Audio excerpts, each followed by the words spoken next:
In the middle of the quiet night, a wooden door suddenly swung open, and a 6-year-old boy was shoved outside with a torn, worn-out backpack. A soldier passing by stopped, said nothing, and simply took off his military jacket and draped it over the boy's shoulders. If it were you, what would you do if you saw a child being turned away by his own family right in front of you? A few flickering fluorescent lights were still on in the alley at the far end of Maple Hollow, but no one stood outside on their porches. Somewhere the faint crackle of an old radio drifted out, blending with the slow hum of a desk fan and the labored wheeze of an old dog resting in the shade. The adults were likely sipping their last cup of tea, the children already sent off to bed. But at the second-to-last house on the left, behind a wooden door, darkened by years of weather, there was no tea poured, no one sitting down. Only an unsettling indifference hung in the air, breaking time into small, silent fragments. Something was thrown from inside the house and hit the ground with a dull thud. It was a torn backpack, its straps frayed to the point of snapping, the rusty zipper stuck halfway open. A small undershirt, a pair of sweatpants, and a few mismatched socks scattered around it. The whole scene looked more like garbage tossed out after a spring cleaning than belongings someone cared about. The only difference was the child standing motionless in the middle of it all, not moving, as if he were a forgotten part of a story he didn't understand why he was in. The shouting continued inside. A woman's voice hoarse with anger, a man's voice sharp and impatient, carrying no hint of sympathy. There were no vague words, no softened tones, just sharp sentences thrown without thought. "I told you already. Keeping you here just takes up space. If you want to survive, figure it out yourself." Then the door slammed shut as if to cut off every last connection. Jacob bent down and picked up each scattered piece, his small fingers dusty yet careful as he brushed off the clothes like they were something sacred. The shirt was stained with mud, but he folded it neatly, one crease at a time. The backpack was big, heavy, and worn through, but Jacob clung to it as if it were the only thing left to keep him tethered to life. He didn't dare raise his head. He didn't lower it either. His eyes stayed fixed somewhere in between, as if even glancing the wrong way might make the fragile mask he was holding up fall and reveal every fear a 6-year-old should never have to carry. And then, unable to hold it in any longer, the boy began to cry. The sound was faint, like a lost gust of wind, but it trembled so deeply that even the air around him seemed to fall silent. It wasn't the cry of anger or pain. It was the sound that escapes only when someone has run out of places to hide inside themselves. 2 blocks away, at a corner turn, a man was walking home from his shift. Daniel Whitaker, a soldier temporarily stationed with the local defense unit, was still in uniform. A thick jacket slung over one shoulder, a small tactical flashlight in the other hand. The beam lit each of his steps across the mix of dirt and loose gravel. He wasn't walking fast and he wasn't scanning his surroundings, but when he neared the house, the light in his hand fell on a small bent figure in the yard, and his stride came to an abrupt stop. He stood still under the dim glow of the street lamp, saying nothing. The scene before him was not bright or remarkable, but it was the kind that no one could easily turn away from. A small boy was bending down, picking up each dirty piece of clothing as if he were gathering the last scraps of dignity someone had thrown away. The way he flipped over a mud-stained shirt and folded it so carefully, it looked as if he were folding away an old memory. But then Daniel noticed the boy's narrow shoulders trembling. The child wasn't making a sound, only crying in complete silence, as though he didn't want anyone to know how fragile he felt. Tears rolled down his thin cheeks, soaking into the reddish dirt along his chin. No one came out of the house. No one called him back inside. Everything around him was so unnervingly quiet, it felt as if the entire world had decided he no longer belonged there. Daniel took one step forward, then another. He didn't hurry, as if afraid a sudden movement might startle the boy. When he was just a few feet away, he slipped off his thick, worn jacket and gently draped it over Jake's head just as the boy struggled to hoist the torn backpack onto his shoulders. The jacket covered most of his small face, but not enough to hide the wide, startled look in his eyes as he glanced up. "Who left you out here?" Daniel asked, his voice low and even without scolding or soothing. Jake pressed his lips together and gripped the straps of his backpack against his chest. After a long pause, he spoke, his voice barely more than a thread. "I don't know where to go." Daniel studied him for a long moment. In those young eyes he saw more than tears. He saw a quiet emptiness, as if this child had already walked through a stretch of life so long that no one had ever stopped to ask, to listen, or to care. He had been to war. He had seen children huddled in bunkers. He had heard the final ragged breaths of fellow soldiers. But never here on the land he still called home had he seen a small child standing alone at night, softly crying while trying to pretend he was fine, as if being abandoned by the world was something he had learned to live with. A light flicked on inside the house behind Jake, spilling a pale yellow glow across the cracked brick porch. But within a heartbeat, the glow vanished as quickly as it had appeared. Behind a wrinkled curtain, maybe a pair of eyes had glanced out, then turned away. No door opened. No one called his name. Only the shut wooden walls remained heavy and still, swallowing every sound. The house gave no sign of life, as if it had never brought a child into this world, as if Jacob Miller had never existed there. From the side of the alley, a woman's voice called out, not clearly to anyone, more like words spoken from habit. "Thrown out again, huh? That kid never gets any peace from his family." Her tone carried no anger, no sympathy, just a flat indifference, like someone remarking about the weather. It didn't pierce anyone's heart, but it cut through the air with the dull edge of something too familiar for anyone to bother caring about. Daniel knelt down so his eyes met Jake's. He didn't touch him. He just looked straight at him. "What's your name, Jacob?" "Jacob Miller." His voice trembled as if even his own name was something he had to protect. "Are you hungry?" Jake shook his head. Then he nodded. Then he shook it again. Finally, he let out a thin, weightless sigh. "I don't know." Daniel reached out his hand, not forcing him, just holding it open, palm up, waiting. Jake stared for a few seconds, then placed his small hand into his. It was ice cold, fragile. But when Daniel gave a light squeeze, the boy didn't pull away. The soldier rose to his feet, slung the battered backpack over his own shoulder, then carefully lifted Jake into his arms. The boy rested his small hands on Daniel's neck, not clutching tightly, but not letting go either. With his other hand, Daniel pulled the jacket to cover the boy's head. He didn't look back at the house behind them, not once. His boots pressed into the dirt and scattered gravel, each step slow and deliberate. Under the dim glow of the streetlights, their shadows stretched long on the ground like a dark line of ink that hadn't yet dried. Neither of them spoke, but somehow it felt as if the whole town could hear them.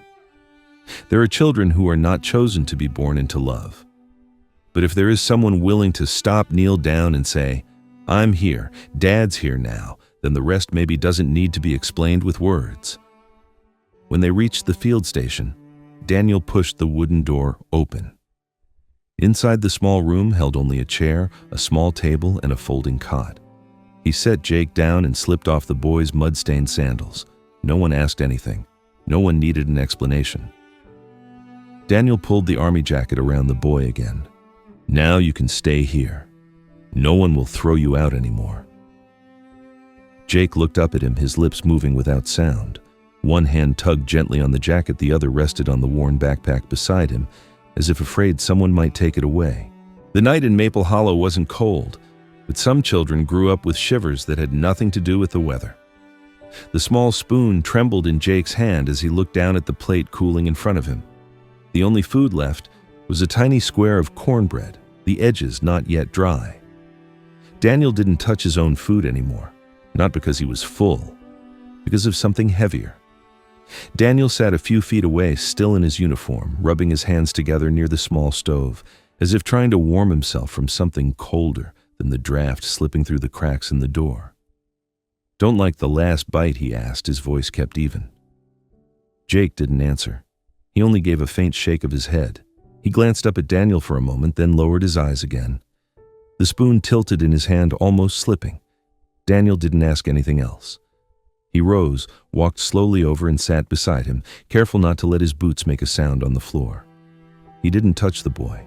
He simply sat there, his quiet presence like a roof above them both. It took a long moment before Jake finally spoke. His voice was small, but it reached straight through. "If I finish it, "Will you be upset?" Daniel looked at him longer than usual, then answered with just one sentence. "No one here is upset with you." The boy didn't lift his head, but Daniel could feel his breathing begin to steady as if those words had brushed away a layer of dust sitting heavy inside him. While Daniel tidied up the food containers, his hand paused for a second when he saw a small yellowed note stuck to the underside of a lid. Maybe it was a message from his old unit or just a remnant from some meeting long past. But tonight, the only thing that felt real to Daniel was the way a child's eyes avoided that last bite of food. "No one here is upset with you." He repeated the line in his mind, not because Jake needed to hear it again, but because Daniel needed to believe it himself. A sound came from outside the door, not loud, but enough to make Daniel rise sharply on instinct, his right hand hovering near his waist out of old habit. The door creaked open, and a figure stepped in, cap-tilted gloves in hand, his walk still showing the awkwardness of youth. Daniel. The voice was familiar. Ryan Mitchell, the young lieutenant recently assigned to the unit. Daniel gave a nod, his eyes still steady. Ryan glanced past him and saw Jake sitting quietly, his back hunched, his eyes fixed on the plate, though the food had gone cold long ago. "Whose kid is that?" "Why is he here?" Ryan asked, his mouth curling into a polite smile. Daniel didn't return the smile. His reply came like a report read aloud. "He was left on the street. I brought him back for now." Ryan let out a low whistle and leaned back against the wall. "Be careful. When it comes to family matters, no one ever thanks you for getting involved. Sometimes it only gets you a bad reputation."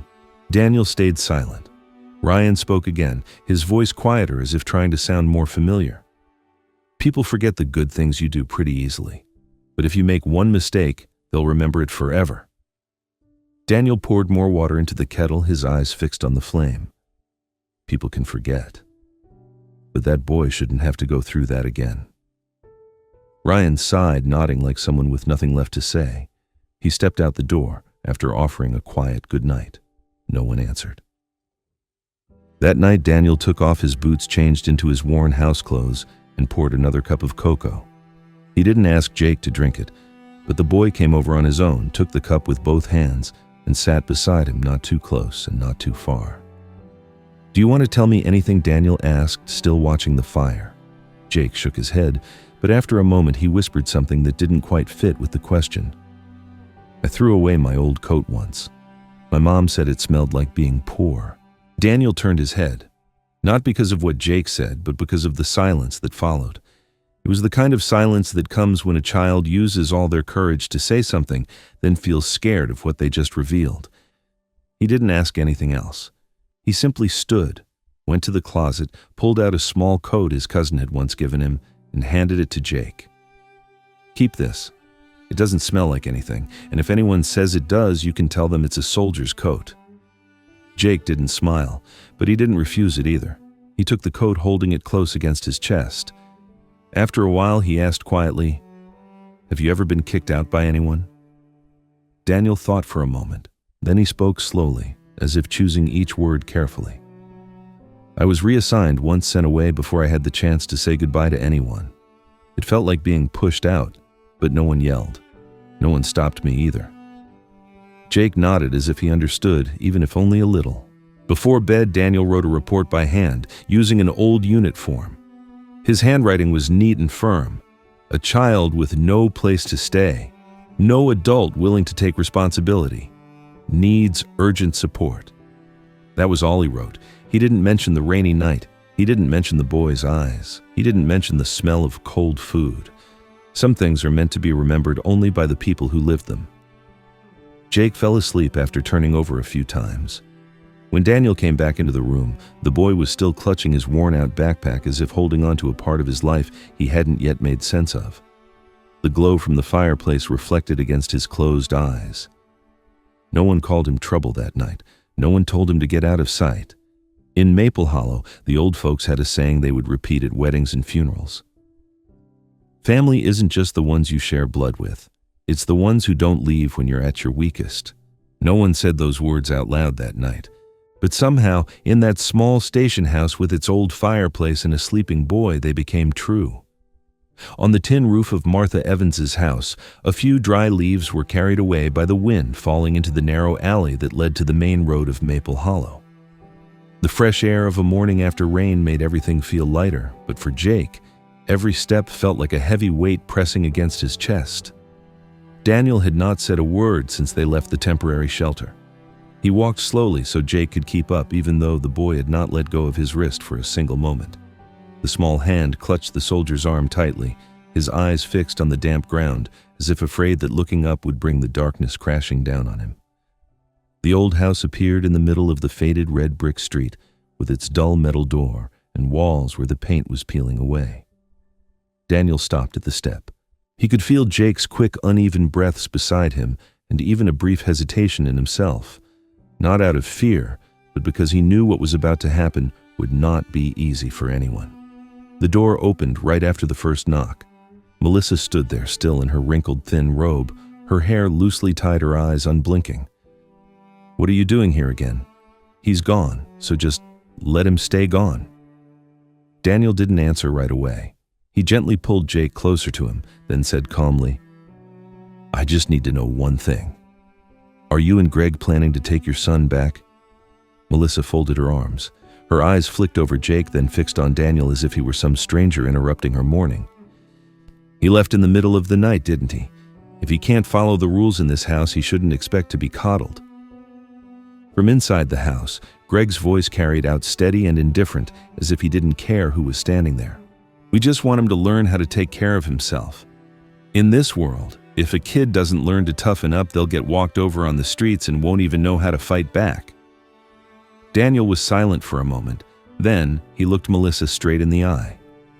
"If you and Greg truly believe that, then sign the waiver to relinquish custody. I'll take him away from here, and none of you will have to deal with him again." Melissa stepped back. The door in her hand trembled slightly, but she didn't answer. She only let out a sharp, cold laugh. "And who do you think you are, some old soldier trying to play hero worry about keeping your own name clean? Don't drag us into your little act of charity." Jake flinched and tightened his grip on Daniel's arm. The boy looked up for the first time that morning, his voice trembling, as though on the verge of tears, but still trying to hold on. "I don't want to go in there. I don't want to go back. I'm scared."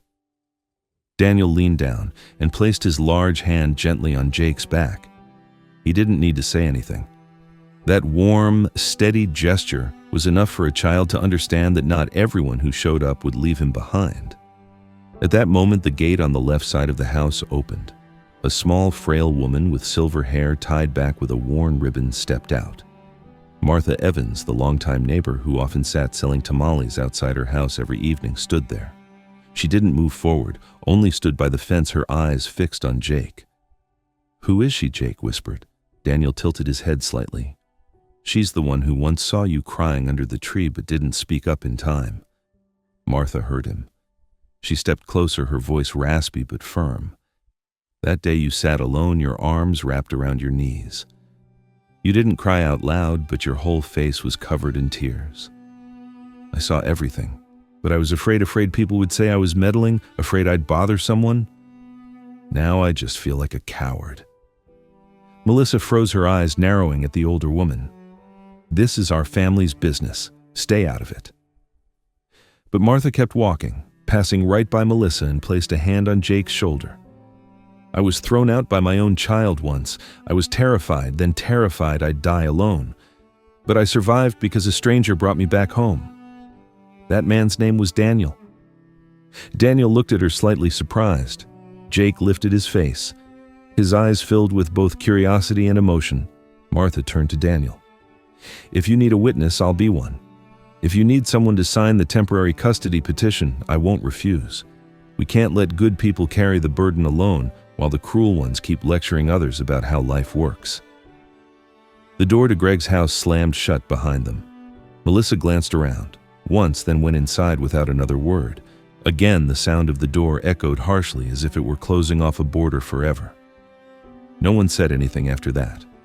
There was no need. The silence alone told the whole neighborhood what was happening. Daniel bent down, picked up Jake's backpack, and took the boy's hand. "Let's go." Jake looked up, his eyes still uncertain.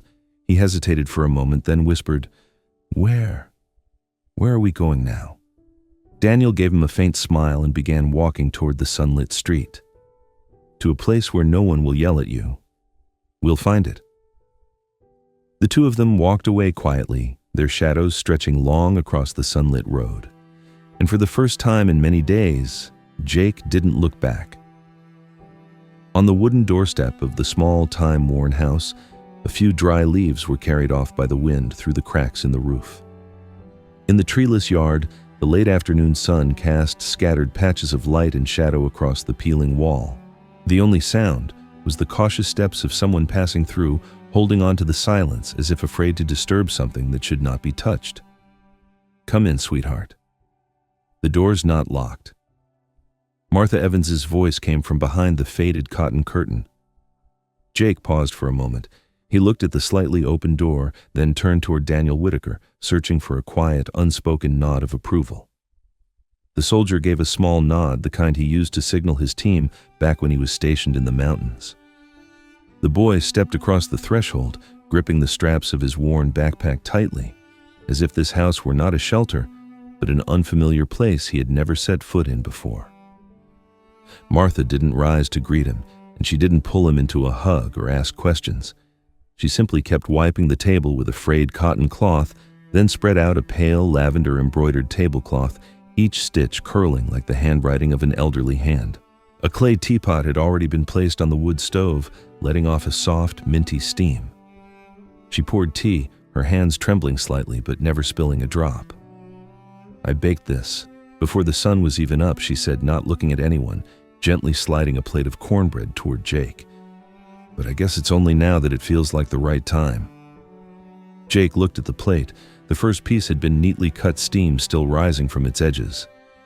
He didn't ask anything. He sat carefully on the edge of a chair, held the plate in both hands, and took a small bite. The soft sweetness of cornmeal with a faint touch of cinnamon spice lingered on his tongue, tasting both strange and familiar. The boy didn't compliment the flavor, and he didn't say thank you. He just kept his head down and ate as if trying to hold on to that warmth in his mouth for as long as he could. Daniel sat across from him. He didn't eat and he didn't drink the tea. He simply picked up an old spoon resting beside Jake's cup and slowly turned it between his fingers, an unconscious habit. To him, the spoon oddly resembled a spent bullet casing, and maybe it felt just as heavy. "It's been a long time since there was a child in this house," Martha said more to herself than anyone else. "I had 3 of my own, 1 girl and 2 boys. My oldest is a lawyer now in Cincinnati, and my youngest drives a truck across state lines. And my daughter, the last time she came home, she said this house was too small, not enough space for them to rest." She paused, adjusting the worn canvas bracelet on her wrist, her voice low and steady. "They told me I should move into a retirement home. Said it would be clean, comfortable, convenient. The truth is, this house is the last thing I still have." Daniel looked at her. He didn't say a word. Some kinds of sorrow don't need explanations. They just need someone to listen. Jake kept eating the cornbread, but he left the last piece untouched. He wrapped it carefully in a napkin, then set it neatly back on the table. Martha smiled gently. "You don't have to save it. I've got plenty." Jake shook his head. "I want to keep it for later. For someone else. No, just for me. But for later if I'm still here." In that moment, Martha didn't ask anything more. She stood, walked into the back room, and returned carrying a worn, sun-faded brown wool blanket. Several patches sewn with green, yellow, and purple thread were scattered across its surface. "The day I was left at the train station on the edge of town, I wrapped myself in this. Someone passing by saw me and let me ride along in a produce truck. Thanks to this blanket, I didn't freeze to death." She stepped closer to Jake and gently placed the blanket in his lap. "You need it more than I do." Jake didn't hug it right away. He ran his fingers along each patch, tracing the threads as if studying a map that might lead him somewhere safe. After a while, he pulled the blanket close to his chest. Daniel stood. "Thank you, ma'am. But I'm not sure we should take something like this." Martha shook her head. "You saved that boy from a rainy night. I just gave him a little warmth. Nobody lost anything." Before leaving the house, Jake turned back and looked at the kitchen where a faint wisp of steam was rising. He hesitated and asked, "If I go to school later, can I come back here for cornbread again?" "Anytime you want," Martha replied, still sitting in her chair. "This house isn't locked. It's never been locked," as the sun slipped behind the western hills and shadows spread across the yard like a thin curtain. Daniel sat quietly by the window of the field station. Jake was already asleep, his breathing steady, clutching the old blanket tightly. The oil lamp flickered its trembling light, casting the soldier's shadow against the wooden wall. Daniel poured himself a cup of tea from what was left in the pot, then sat down across from the silence. In his mind, memories came back layer by layer. There were nights deep in the woods when a fellow soldier lay still from a fever, and Daniel had used his own jacket to cover him. There were children in remote mountain towns who had cried from hunger, and he had carried them across flooded rivers. But never once had he felt as weak as when he saw a child sitting in the rain clutching a torn backpack. There are people who cut off their own blood ties to keep their freedom, he thought to himself. And there are strangers who learn to become family because they can't stand the silence of a child. That night, he didn't sleep. Every time Jake shifted in his sleep, Daniel looked over at the bed to make sure the boy wasn't cold. And when Jake let out a quiet sigh in his dream, Daniel's hand tightened into a fist. If the ones who were abandoned don't protect each other, he thought, then who will? The bottle cap wine chime clinked softly on the porch of Clark's General Store. No one spoke at first, only exchanged glances. But words, once they were set loose, scattered like flour in the wind and could never be gathered back. What does a man like him want with that kid anyway? A man living alone, suddenly bringing someone else's child into his home who wouldn't be suspicious. Susan Clark gave a faint nod, her eyes shifting away. A customer set down a bag of beans, sighing as she muttered, "For all we know, he's just trying to score points with someone. He's military after all. Men like that don't exactly have soft hearts for a ragged kid." Over at Bob's barbershop, the tone was even sharper. If a kid's got problems, that's the parent's job to fix. Outsiders sticking their noses in only end up asking for trouble. Another customer, leaning back slightly in the chair while Bob sharpened his razor, spoke in a slow regional drawl. "Back when we were kids, if your parents kicked you out, you knew enough to bow your head and apologize. Everyone understood that's how grown folks taught lessons, not like now with outsiders acting like they're the stars of some TV drama." Talk about Daniel and the boy Jake buzzed around the market, weaving between baskets of red onions, stacks of baby corn, and bundles of fresh cilantro. Patty Harris, standing by a banana stand with a red floral shawl draped over her shoulder, let her voice cut like a serrano pepper. "I heard that boy doesn't even have proper papers. Yet Daniel carries him around like he's been handpicked by the Virgin Mary. Who wouldn't find that odd fish vendor?" tilted his head, his voice rough from years of shouting. "Daniel isn't like the rest of us, but there's something honest in the way he looks at that kid. Honest enough to make me feel ashamed I ever doubted him." Patty raised a brow. "Kindness without paperwork is nothing but a mess waiting to happen. He thinks wearing a uniform means everyone will take his word as law. I'm just saying that boy should be sent back to whoever's actually responsible for him." In another corner of the market, Harold Whitmore, who had once taught first grade at Oak Ridge Elementary, was dipping a piece of fried meat into salsa. He set his fork down and sighed in that weary way of his. I remember him well. He used to come asking to sit in on class with nothing proper to his name. His clothes were always wrinkled. My job was to keep the class in order, not turn it into a place for pity. Near the end of the row, Frank Delaney, wearing a yellowed white dress shirt, leaned toward Patty. "If you really want Daniel pushed out of this town, I won't mind helping. He cost me nearly 10 young workers when he accused me of exploitation, blew the whole thing out of proportion. I still haven't recovered from the fines." Patty smirked, her voice dropping to a murmur, the kind of whisper passed around like a twisted church tale. Say something enough times, no matter how wrong, and folks around here will believe it, like they believe whatever comes out of the town's loudspeaker. No one noticed that at the far end of the market, a boy with tangled hair was crouched behind a pastry counter, clutching a small cloth bag. His wide eyes stayed fixed, silent.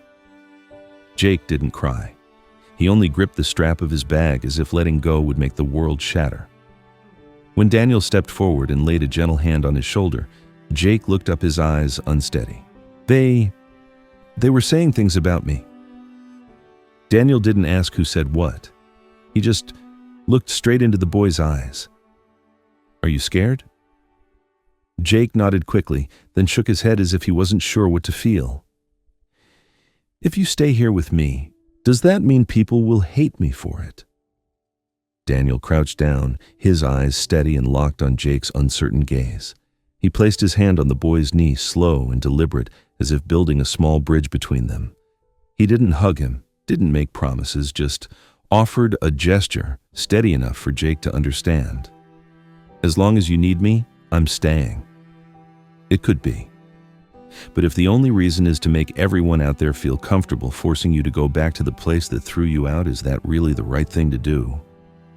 Jake didn't answer. He placed his small hand on Daniel's, a quiet touch needing no words. That night, the wind whispered through the trees outside the station, rattling the window that had only just been pulled shut. On the rotting wooden steps, a brown envelope appeared silently, as if it had been there all along with no one noticing who had placed it. Daniel saw it as he was about to turn off the light. The envelope was thin, holding nothing more than a single anonymous note scrawled in messy handwriting. Send the boy back to where people want to see him before someone decides to take this all the way to the county office. Daniel read it. His hand pausing for a moment, he folded the note without a sigh and without anger. He didn't rip it up. He didn't throw it away. He only kept silent the way someone holds on to a scar, not out of forgiveness, but because the pain has simply become familiar. He slid the note into a drawer, the same place he kept Jake's medical report, the written statement he had drafted by hand, and the drawing Jake had once slipped into his backpack. That drawer also held an old tin box filled with a few faded medals. Trophies once called accomplishments now felt like quiet relics, insignificant compared to the weight of a small hand clutching his with the last bit of trust it had left. People often say that kindness cannot be proven with papers, and love can never be measured by the eyes of strangers.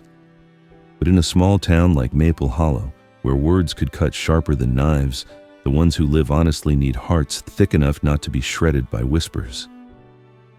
And that night, Jake didn't ask a single thing. He fell asleep with his small hand still gripping Daniel's through the thin blanket, as if even the smallest gap in warmth might make the man's presence disappear, just like all the adults before who had left him without a backward glance. The air inside the small room behind Michael Carrington's old typewriter repair shop still carried the scent of aged wood, with a trace of chalk dust lingering in the slant of the afternoon light.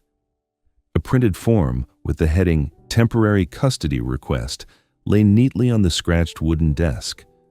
The window was slightly open, letting in a light breeze tinged with the smell of roasted chili peppers from the house next door, as if to remind everyone that life outside still went on no matter what injustice had just swept through a child's life.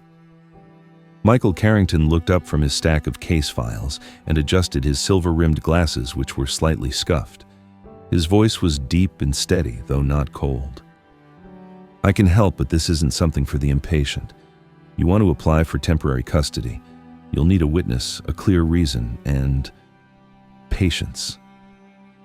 Daniel Whitaker didn't look surprised. He nodded, his eyes still fixed on the neatly stacked documents. His hand rested on Jake Miller's backpack, still marked with dried mud at the corner. That backpack might not have been worth a few dollars, but it carried the weight of every memory a boy had packed away, ready to leave at a moment's notice. Upstairs, Martha Evans was watching Jake. The boy didn't ask any questions. He simply sat and drew with a pencil worn down almost to the wood. Each line he sketched seemed like an attempt to trace memories he hadn't yet found words for. A tilted house, a man holding an umbrella, a small boy in an oversized t-shirt. It was Jake's way of telling his story when no one asked. About an hour later, the door to the room opened. Martha stepped inside, holding a white embroidered handkerchief folded in half. She didn't sit down. She stood tall, her eyes steady as they met Michael's. In her calm expression, There was the chill of someone who had once been abandoned and the quiet warmth of someone who refused to let another person endure the same. "If you need someone to testify, I'll sign. I don't own much and I don't have a reputation to protect, but I have eyes to see and a memory that doesn't skip details. I saw that boy thrown out of his house. I saw Daniel lead him away, covering him with a coat to keep him warm. Decent people don't wait for recognition to start doing what's right. But if today all it takes is my signature to make kindness official, I'll be the first to write my name." Michael studied her for a moment, tilting his head as if to listen through his eyes. Then he slid the form across the desk toward her with a rare note of respect in a room usually filled only with paperwork. A blue ink pen lay beside it. Martha took it and signed her name slowly, each stroke deliberate as if carving a piece of her life into the page. Howard Evans entered a moment later, walking a few steps behind his wife. He gave Michael a polite nod, then stood behind her. When he added his signature as the second witness, his hand was steady, but his eyes stayed on the line he wrote as though speaking to himself through the words. Keeping silent in the face of injustice is just another form of complicity. Sometimes if we don't stand up, we might as well be standing with the very people who force others to bow their heads. That evening, the soft yellow light spilled across the weathered front of the Maple Hollow Community Hall, a building that had once stored books and now held the collective memory of the town. The worn stone steps creaked faintly underfoot, as though the building itself was breathing along with those who entered. The soft scuff of slippers on the tile floor, the faint tap of wooden chairs against the ground, created a rhythm of waiting, a kind of quiet music.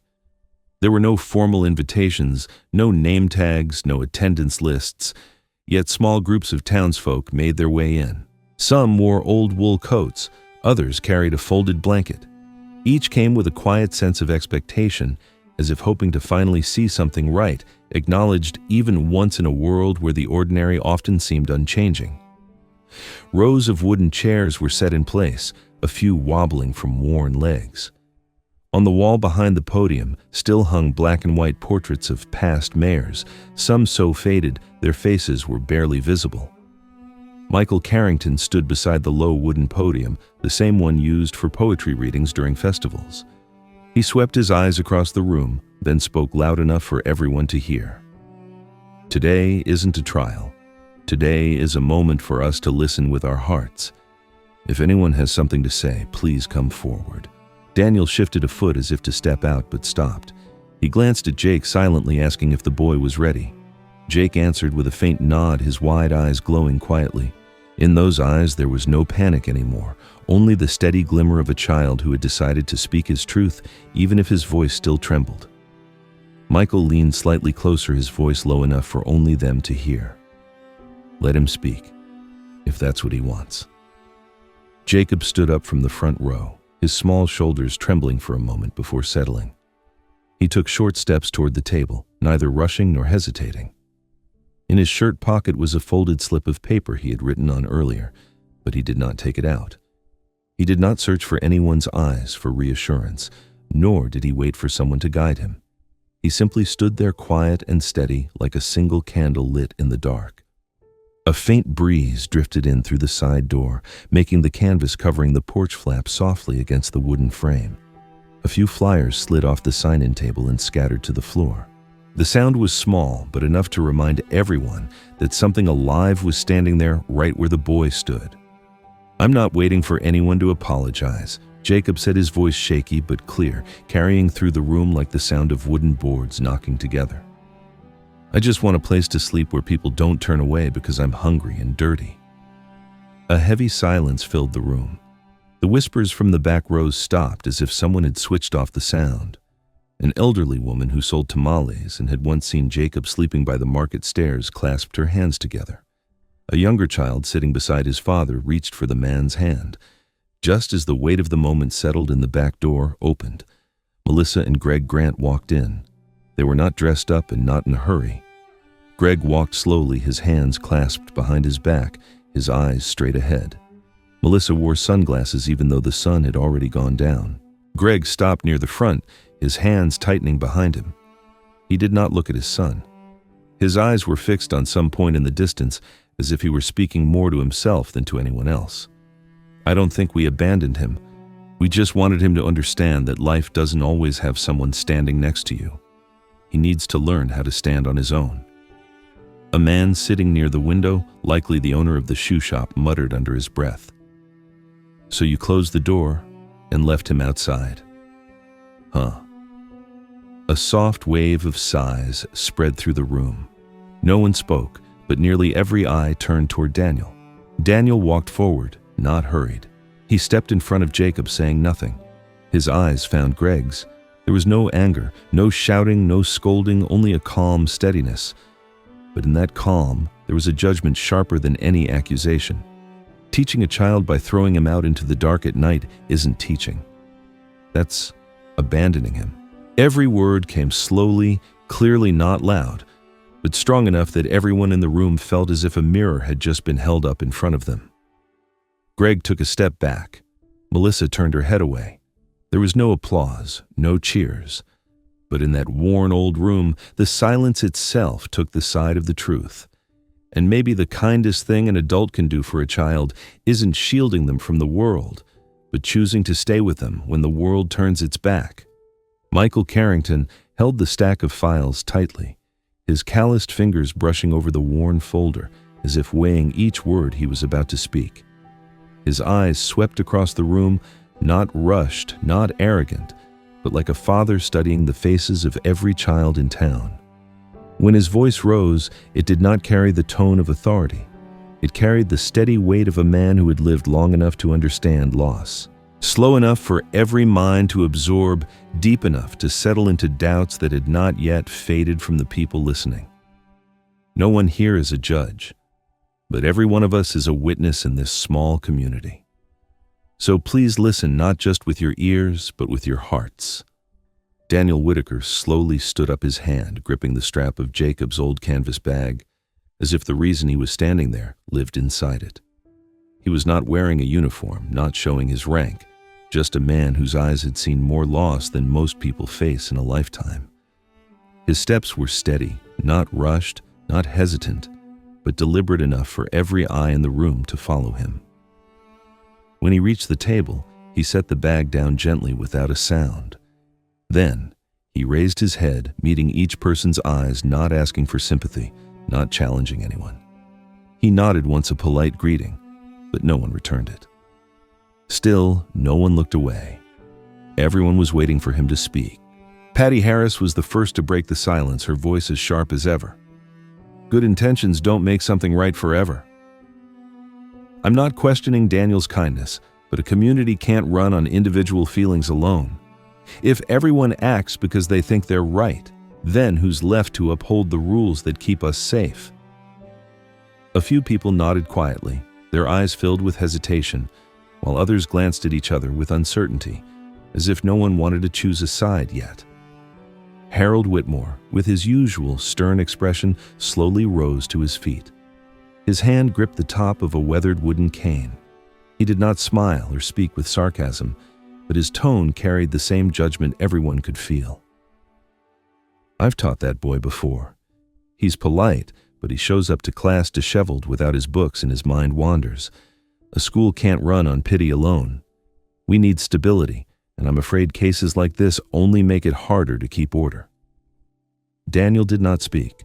He bent down, opened the bag, and pulled out a thin paper envelope, its corners yellowed with age. From it, he drew a medical report stamped and signed by the local clinic.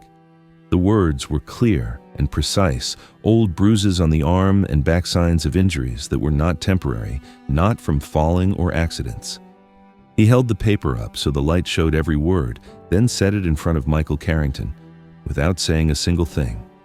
Everyone could read it for themselves, and everyone fell silent. The entire room went still. The whispers stopped, cut off, as if someone had shut off the sound. An elderly woman by the window slowly shook her head, her lips pressing together as her eyes glistened where no one else could see. In the back row, a young man hunched his shoulders and covered part of his face with his hand, ashamed of the thoughts he had once held and the words he had spoken aloud. Jacob slowly walked from the front row toward Michael. He reached into his backpack and pulled out a drawing.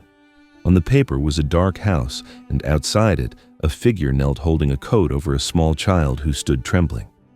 He said nothing. He simply placed the drawing on the table. Father Paul stepped out from the right side of the room, moving with slow, deliberate steps as if carrying the weight of the silence that hung over everyone there.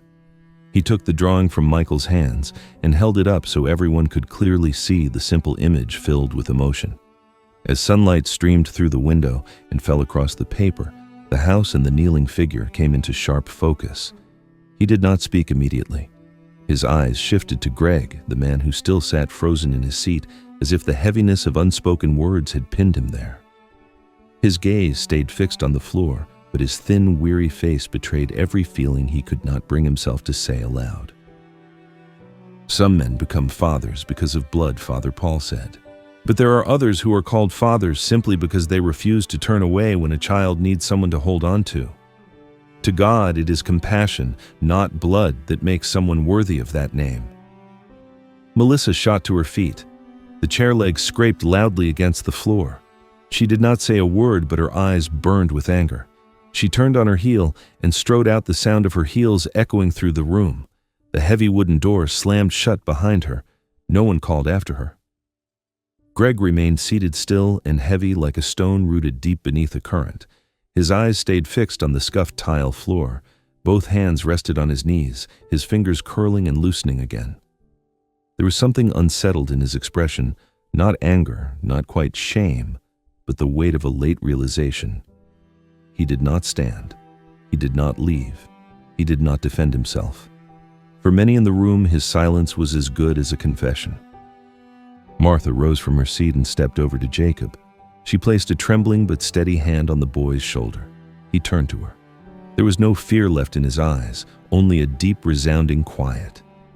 "If you don't have anyone you can call Mom or Dad, can you call me Dad?" Jacob asked softly. His voice slipped through the room like a draft of air through a doorway, quiet, but enough to make everyone stop and listen. Daniel stepped forward. He didn't answer with words. He lowered himself to one knee in front of the boy and opened his arms. Jacob ran into them and someone no one could tell who began to clap. It wasn't loud. Just a few soft claps at first, then more spreading like ripples across water. Outside, the sun broke gently through the clouds. Light spilled in through the windows, making Jacob's drawing glow as if it had come alive. In that room, hearts began to shift.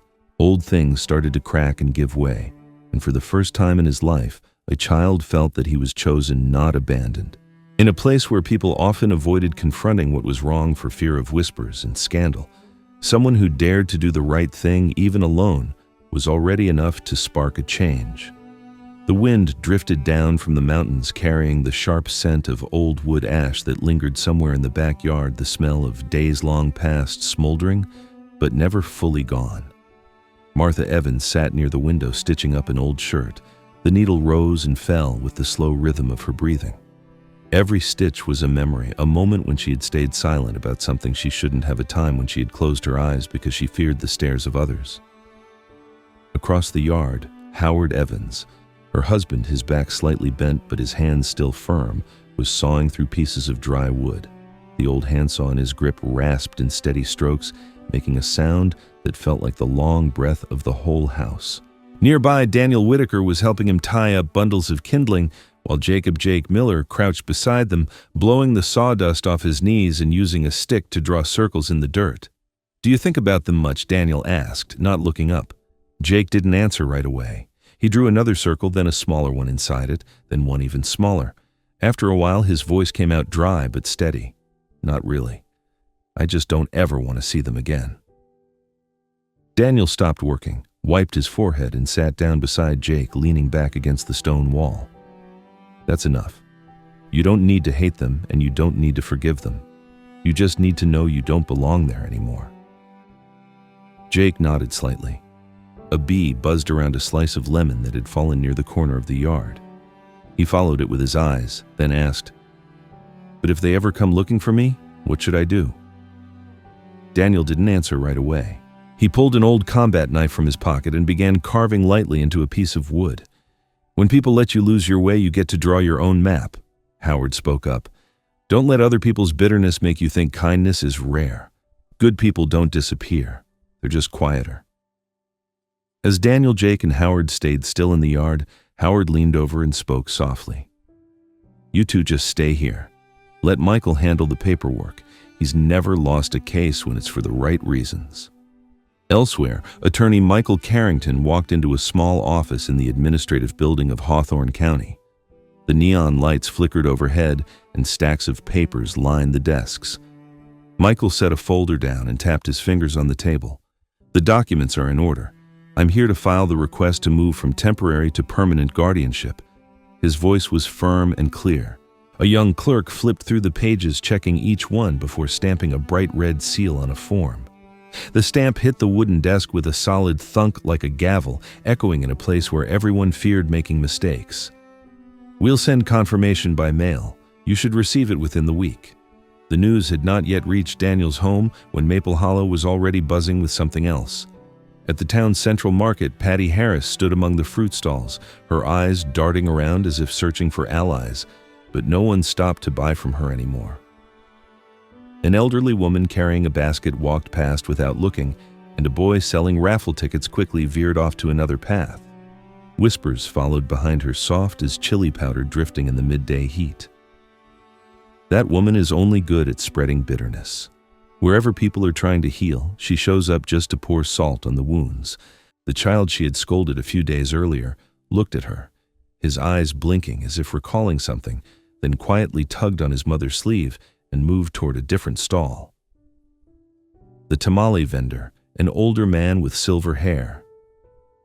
Howard Evans shook his head slightly and said to the customer beside him, "Sometimes a person's tongue can cut sharper than a knife, but at the end of month fair, they only invite those who know how to bring sweetness." At the Maple Hollow Police Department, Frank Delaney sat before the interrogation desk, sweat beading across his face. A young officer read aloud from a report, his voice steady. "We have testimony stating that you used minors for heavy labor without paying them. Do you have anything to say?" Frank opened his mouth, but the words stalled before forming. The looks in the officer's eyes stopped him cold, a look that said they already knew every corner of the story and would not tolerate evasion. He only exhaled sharply, then lowered his head. The room was stifling with no fan and no window crack wide enough for deceit to slip through safely. Meanwhile, at Oak Ridge Elementary School, a new notice had been posted at the front gate, stamped with a bold red seal. Teacher Harold Whitmore has been suspended pending an investigation into professional conduct. Parents gathered nearby, reading the paper, nodding in quiet agreement.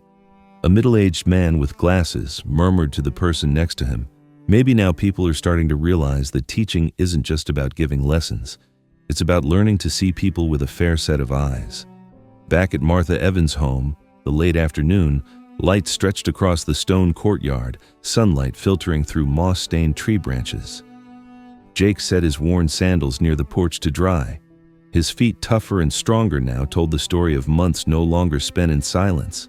His once ripped backpack had been stitched by Martha's hands, each red thread standing out as if to say, no one should have to carry any burden without it being mended by care. Daniel placed an envelope on the wooden table in the courtyard. He opened it, revealing a document stamped by Hawthorne County with an italic line across the top. Approval for transfer to permanent guardianship. Daniel didn't say anything.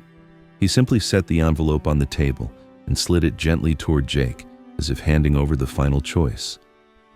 Jake looked at him, his eyes no longer guarded, as though they were searching inside a part of his heart that hadn't been opened in a long time.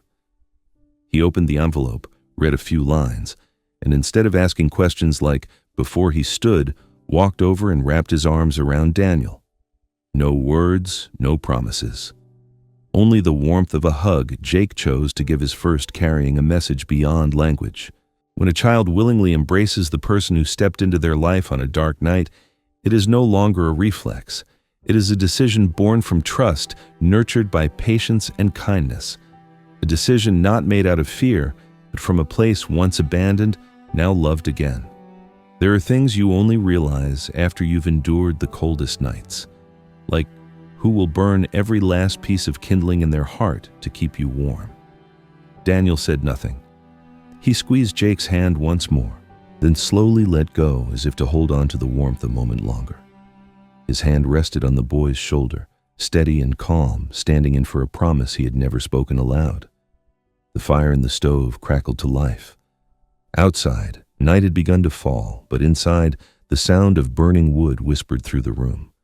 The scent of cornbread floated softly in the air, and two figures sat together, not too close, yet inseparable.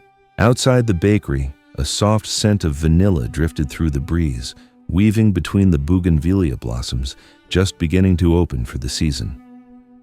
While a few women arranged baskets of vegetables on their carts, children gathered around the small ice cream stand near the market.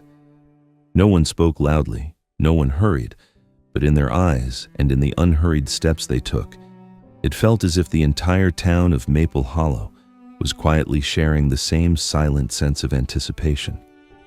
The bakery sat at the far end of the street where Emily Dawson usually opened her doors at sunrise. That morning, the handwritten sign outside had been replaced with another line, closed for half the day for the adoption ceremony at the town square. People walking by understood without asking. A few elderly women even nodded and murmured to each other as though hearing something that felt both new and familiar. "The boy deserves it," one of them said. Inside, Emily, now in her 30s, and once the daughter of a single mother, carefully set a small cake on a tray. She adjusted the blue lettering piped across the top, "Welcome home, Jacob Miller." She didn't add flowers or candles, only a light dusting of powdered sugar along the edges, as if to let the cake carry its warmth the way all good things should arrive, simple but heartfelt. She smoothed the edge of the tablecloth and lifted the cake with care, as though holding something fragile and irreplaceable. Before closing the lid of the box, she paused, her gaze resting on the blue icing. She closed her eyes and whispered something too soft for anyone to hear. When she opened them again, she smiled faintly, as if leaving behind a blessing that didn't need to be known by the person receiving it. At last, she shut the lid and gave a small nod as though finishing something sacred. At Maple Hollow Town Square, plastic chairs were arranged in a crescent. There was no stage, no speakers, just a wooden table beneath an old mango tree with a stack of documents and a fountain pen resting on top. People began to gather, bringing small offerings, jars of flowers, a table runner, a few avocados from their gardens, as if the adoption ceremony were not just a formality, but a shared day of blessing. An older woman holding a tiny pot of succulents told her neighbor, "That boy used to bow his head and ask permission every time he walked past my house." Have you ever met a child that polite and that heartbroken? Daniel Whitaker wore a white dress shirt neatly pressed and tucked into a pair of worn but tidy khakis, standing beside Jacob like a quiet anchor. The boy was just as carefully dressed, his hair combed to one side, his pale blue shirt buttoned all the way to the collar, not a wrinkle in sight. In his small hand, he held a folded handkerchief hidden in his palm. The cloth was embroidered with the name Melissa, the name of the birth mother who had brought him into the world but had never truly embraced him with her heart. Jacob said nothing, his expression calm and unshaken, as though he were holding on to a quiet memory in order to step through this morning like someone crossing the threshold of an old wound for the last time. Just before every eye turned toward the wooden table in the center of the square, Martha Evans quietly approached Jacob. She didn't greet anyone or try to find a place where people would see her. She simply placed her thin but steady hand on the boy's shoulder, her touch as firm and grounding as soil after rain. Without unnecessary words or wandering glances, she stopped right in front of Jacob and looked directly into his eyes, as if to leave him with something meant not only for this day, but for all the years still to come. This handkerchief isn't here to remind you of mistakes. It's only to remind you that even when others turned away, you never fell apart. Every stitch in it is a time you survived, not a time you were weak. Jacob nodded. He didn't ask. He didn't doubt. His eyes were as still as a pond after the rain, and his voice was soft when he finally spoke. "I'll keep it. I'll keep it as something that's over." Michael Carrington, the lawyer who had been working alongside Daniel, stepped forward and placed the file on the table. He quietly opened it, turned it toward Daniel, and stepped back. There was no signal, no formal ceremony. It was just a simple moment, but for everyone present, It felt monumental. From the front row, Howard Evans walked up. He did not bring flowers. He did not offer congratulations. He simply placed a small potted cactus in front of Jake. Its trunk was bent, its surface rough, but its top stretched upward with 3 healthy green branches. His voice was steady and low like the earth itself as he said, "People often think cacti are only about thorns, but they survive through drought, through wind and sand, needing only a bit of sunlight and someone who remembers to water them. You're like this plant. You've endured even when forgotten, and if someone cares for you, you'll bloom. Slowly but truly." Jake held the cactus in his arms. In his small hands, it seemed as if all the hardships of his past were being folded into gratitude. He did not smile brightly like other children, but his eyes shone like stones glistening in a creek. Daniel picked up the file and signed it. There was no applause, no music, only the faint sound of the breeze slipping through the mango branches and a few dry leaves spinning across the ground. When he turned back, Jake was still standing there holding the cactus as if it were something priceless. Daniel leaned down and whispered softly in Jake's ear, "The papers make it official, but a father has been here since that very first night, from the moment you were just a little boy standing still in the rain." Jake tightened his grip on Daniel's hand, his eyes looking straight ahead at the people quietly smiling. An elderly woman made the sign of the cross. A boy in the distance waved. No one asked who Jake was anymore. No one looked at him with doubt. He was Jake Miller. He was Daniel's son, and he was part of this town. Jake stepped forward, holding Daniel's hand, standing tall in the middle of the plaza. "Thank you. For today, no one called me a burden. I know I will never be abandoned again." Applause rose. Not loud, but enough to warm the air. Someone wiped their glasses. A child asked to be lifted so they could see better. There were even a few small amens whispered from the far corner where Father Paul Bennett stood quietly, one hand over his chest. In the fading twilight spilling across the rooftops, Daniel said nothing more. But in the way he placed his hand on his son's shoulder, and in the quiet look they shared, there was something that needed no words. Family does not need shared blood, only a shared promise to never abandon each other again. Some wounds do not need to be healed, only acknowledged for having existed. In time, they stop hurting, and when that time comes, what remains is the courage to keep living without bitterness, without doubt, carrying only what was learned to love again the right way. Every morning in the southern woods began with the sound of a woodpecker tapping on the trunk of an old oak tree. It was not loud, yet not completely quiet, and the sound echoed through the fresh green leaves like the soft ticking of time against weathered wood. Daniel Whitaker always woke early without an alarm, without anyone calling him. All he needed was the sound of the forest to know the sun had already started to climb over the ridge behind the hills. The small brown wooden cabin sat slightly to the east of the woods, tucked behind fruit trees and a row of vegetables. On the porch, 2 pairs of sandals were lined up neatly. One pair was large with thick soles, the other smaller, its soles worn thin. Inside the kitchen, Jake Miller was still at the stove, his small hands carefully flipping a corn cake on a cast-iron griddle. The warm smoke drifted through the window, blending with the scent of roasted peppers from earlier, and a faint note of bay leaves he had tucked into his pocket the day before, as if trying to hold on to the familiar comfort of Martha Evans. "You should turn the heat down a little," Daniel said from the porch, his eyes still on the open book resting on his lap. His voice carried no criticism, only a reminder as soft as the kitchen smoke. Jake didn't answer, just nodded. He flipped the corn cake, set it on a plate, then glanced toward the salt jar that usually sat beside the bag of cornmeal. Finding it nearly empty, he quietly tore a corner from his notebook, carefully wrote, "Pick up more salt," and stuck the note to the cabinet door. After clearing the breakfast table, Daniel stood and gave a small wave. Jake immediately slid off his chair, a few grains of salt still clinging to his palms. Together they crossed the small yard behind the cabin where a stack of freshly chopped wood waited from the day before. Jake already knew exactly where to stand to stay safe whenever Daniel raised the axe. He sat nearby, carefully bundling the split logs into neat round stacks, as if he were building a protective wall around the little cabin in his mind. See how the dry wood comes apart more easily? But it's brittle and snaps fast. Daniel said, his eyes tracing the cracks running along the grain. People can be like that too. After everything they go through, they grow tougher, but sometimes all it takes is a light touch to make them break.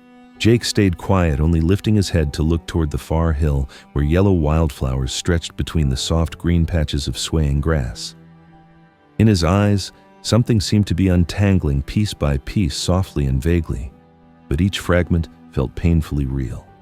By midday, father and son walked down to Maple Hollow Town Square. Jake carried a worn-out ball, a gift from a new friend. He ran ahead, his hair blowing in the wind, while Daniel followed at a steady pace, holding a bag filled with fresh corn cakes. At the corner of the square, the same spot where a year ago Jake had sat shivering and clutching his old backpack, a group of kids were now playing soccer. Jake slipped into the game without anyone stopping him. Only an elderly woman selling pastries nearby muttered to herself, almost as if she were speaking to the air. "That's the boy, isn't it? The one who used to curl up over there. Look at him now, running like a little bird." Daniel just smiled, stepping aside as the ball rolled to his feet. A young girl missed her kick and glanced up at him with a shy look. Jake turned, grinning, and waved. "Dad, pass it back. ChatGPT John Noy." He lifted his foot, gently tapped the ball, and passed it back with a slow, slightly clumsy kick. Laughter spread out like small ripples moving across the town square. On the wall of the old field station, the place where Jake had spent his first night there, was now a new image painted in red. It was a simple house with two figures sitting under its roof. Beneath it were the words, "Family isn't where we're born, but where we are loved without condition." When the sun slipped behind the trees, father and son walked home. On the porch, Daniel sat down in a chair, rolling the handle of his still warm coffee mug between his fingers. Jake sat on the ground, his knees pulled up, his eyes turned to the sky. Patches of orange-gold light filtered through the leaves, laying soft shadows across his calm, clear face. "Dad," Jake said after a long silence, "there were times when I thought if one day I wasn't here anymore, no one would even care." Daniel didn't answer right away.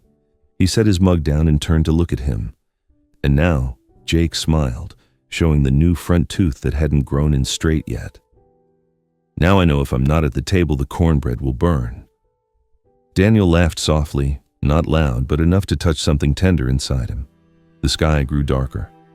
The porch light clicked on. Jake stood, walked inside, and looked back to remind him, "Don't sit out here too long, Dad. You'll get cold." Daniel tilted his head slightly. When the door closed behind Jake, he stayed there, his gaze falling on the empty yard ahead. The old ball rested on its side beneath the young peach tree, as if it too was waiting for someone to call it back. Daniel spoke softly, letting the words drift into the air like a whisper carried by the wind. A child doesn't need anyone to explain why people abandoned him. He just needs someone to stay. As the night began to settle over the woods, the words slowly dissolved into the dark. And somewhere in the quiet breath of a peaceful home, hearts were warmed again, not by fire, but by the simple presence of one another. This story is not just about a soldier taking in a child who was left behind. It is proof that even in the darkest corners of society, there are people who choose to be the light. When adults use cruel words to push a child out into the street, it is often a stranger with no blood ties and no obligation who opens his arms and becomes a place to return to. In a world where kindness is sometimes misunderstood, Daniel the quiet soldier chose to act. Because of him, a child learned what it means to be loved, to be protected, and to truly live. Those who judged and abandoned had to face the weight of their choices, and the one who loved quietly and without demand gained something more valuable than any title of family and the simple, irreplaceable word, Dad. Have you ever met someone who made you believe in life again? If it were you, would you be brave enough to step forward like Daniel? And for you, what truly makes a family? Thank you for listening to the end of this story. If you've ever felt abandoned, or if you are searching for a reason to believe in life again, I hope this story brought some warmth to your heart. Feel free to share your thoughts in the comments. I read every word you write. If this story touched you, don't forget to leave a heart, share it with those you care about, and subscribe to stay with us for more stories of healing.